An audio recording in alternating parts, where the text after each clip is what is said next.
Hi everyone, I'm Louise and my presentation is on the Week 10 readings. Chapter 1 from Brené Brown's Walled States, Waning Sovereignty considers the walls and barricades erected globally as representations of tension in the world, particularly in relation to nationalism, power, territory and security.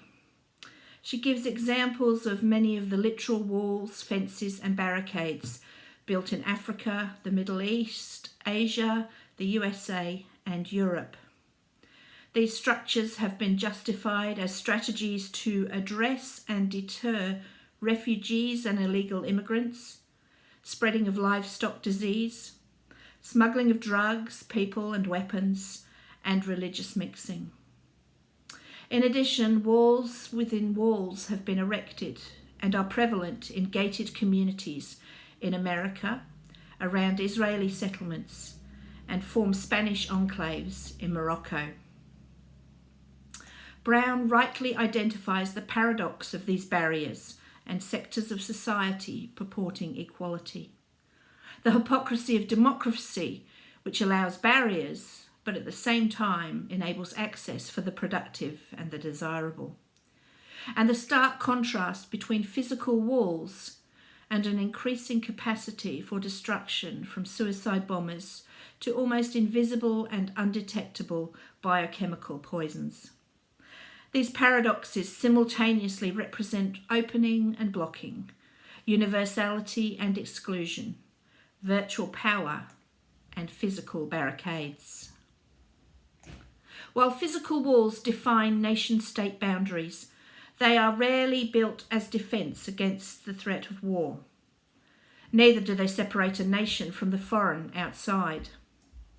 Rather, they specifically target individuals, groups, organisations and industry and stop movement between the two. They usually respond to transnational as opposed to international relations and are often implemented to address a temporary state of emergency, although the size and cost of these structures contradicts this intention.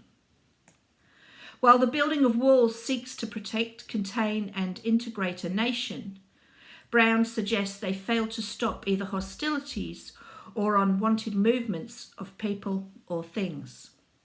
This is evidenced in both the Israeli and the US-Mexico barriers, where criminality and violence have increased, necessitating more fortifications. Ironically, both walls are promoted as instruments of peace, order and security.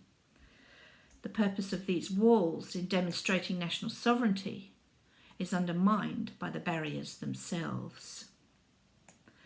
Nation-state sovereignty is threatened by global activities of capital and power, and it is only backward-looking movements such as nationalism, despotism and imperialism that are holding on.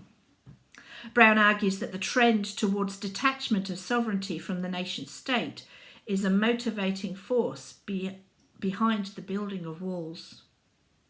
Although physically imposing, walls actually reveal a vulnerability and instability which diminishes sovereignty and illustrates decreasing relevance to the global community. Walls emphasise division and an ungovernability and internal turmoil. In addition to protecting and keeping out, walls can become confining and more like a prison that ironically produces the type of people that they are attempting to keep out. It is unbelievable that the significance of the demolition of the Berlin Wall has failed to inform the continuing walling of today by nations who unconvincingly promote their actions as protecting free societies. Chapter 5 in Stanley Hauerwas, A Community of Character, considers the recent development of Christian ethics as a self-conscious activity. Originating primarily from Protestant liberalism, Christian ethics was developed as a strategy to give meaning to beliefs in the wakes of increasingly philosophical and historical challenges, and became reductionist accounts of religious belief. Hauerwas suggests that the Christian narrative helps us see that ethics is not about what a person does once they understand the meaning and truth of their faith, Rather, it is a means to explore a true understanding of ourselves and our existence in the world through God's narrative, the Scriptures. The truthfulness of Christian beliefs can only be verified in the recognition that the world needs people who are clearly different from the world itself. This is the biblical narrative, which tells the story of the church, God's people, and the world who rejects God. Although the world is part of God's creation, it defies and denies God's rule and lordship over all life. Christian social ethics must begin with the formation of a society shaped by knowledge of God's character revealed in the Bible. The church is required to be faithful to God's story, and yet not to be confined to any particular historical paradigm or any one institution.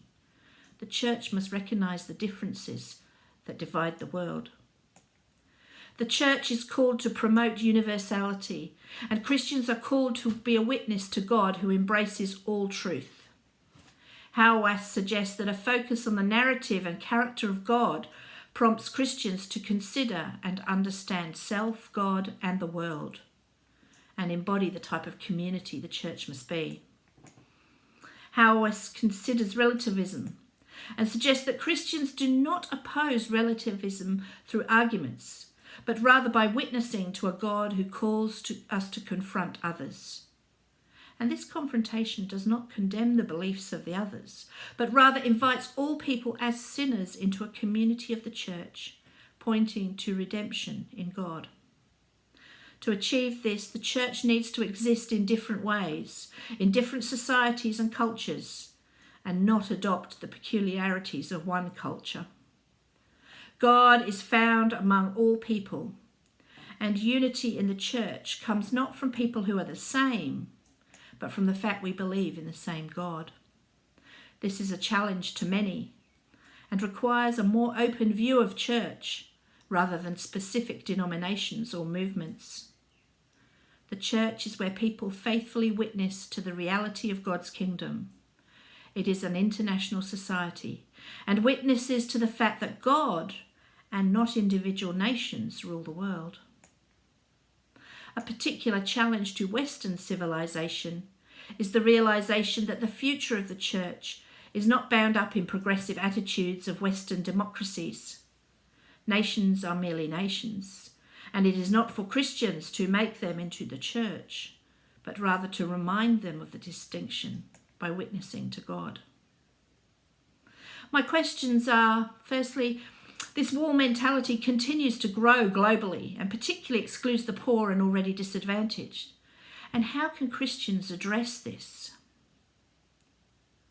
My second question, the $60+ billion cost of completing and servicing the US-Mexico border barrier seems outrageous, particularly in light of its failure to address illegal immigration, drug smuggling, and the increase in violence and crime. How could a change be effective to direct this money in a more humanitarian way of addressing immigration issues? And thirdly, how do we ensure that today in Australia we embrace different cultural expressions of church? Thank you.